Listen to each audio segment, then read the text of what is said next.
Welcome back. It's now time for your midday sports. Now, Jamaica's Reggae Girlz minus the World Cup stars were knocked out of contention for the inaugural CONCACAF W Gold Cup after playing to a 1-1 away draw with Guatemala in their return leg qualifying match in Guatemala City on Sunday evening. Guatemala took the lead from the penalty spot through Ana Martinez in the 10th minute before Jamaica found the equaliser through Davia Richards in minute 66. Interim head coach Xavier Gilbert believes inexperience played its part in the result. It was a tough game. I didn't think we executed as best as we could and should have. But nevertheless, I think, especially in the first half, second half we were a lot better, more aggressive, and played with a purpose. And so we got that goal. Unfortunate that we couldn't advance, but nevertheless, proud and happy the way we executed in the second half. It's a learning curve for all the players, young and inexperienced at this level, but I think they gave it their all, and proud and happy the way they executed it.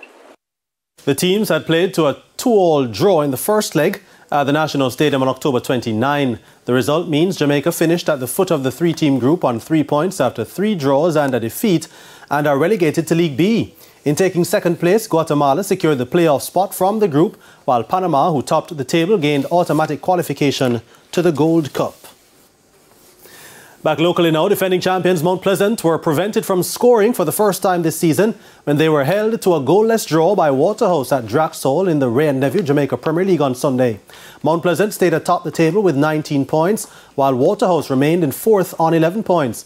It was also 0-0 between the bottom 2 placed teams, Limehall and Malines United, in the early game at the same venue. Meanwhile, a Dion J. Brown double carried Montego Bay United to a dramatic 3-2 come-from-behind win over Portmore United, this at Ferdinita Park. Emilia Rousseau put Portmore in front in the 49th minute.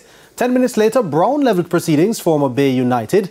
Siobhan Walsh then put Portmore in front once again in minute 69 before Brown returned in the 90th minute to pull Mobay level once again. But Dino Williams found a dramatic winner for Montego Bay United in a time added. Mobay moved up to 10th on 8 points, while Portmore stayed 3rd on 11 points.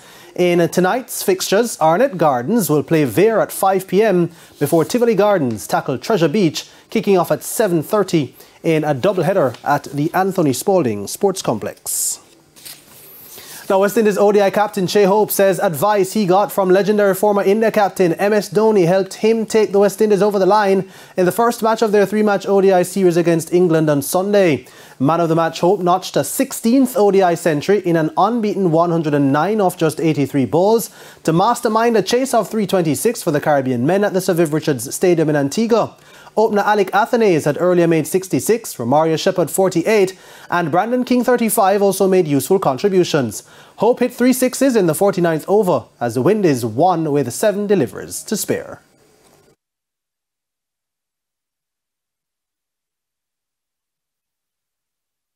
A very, very famous person, MS Dhoni, we had a chat a while ago, and he was saying you always have a lot more time than you think.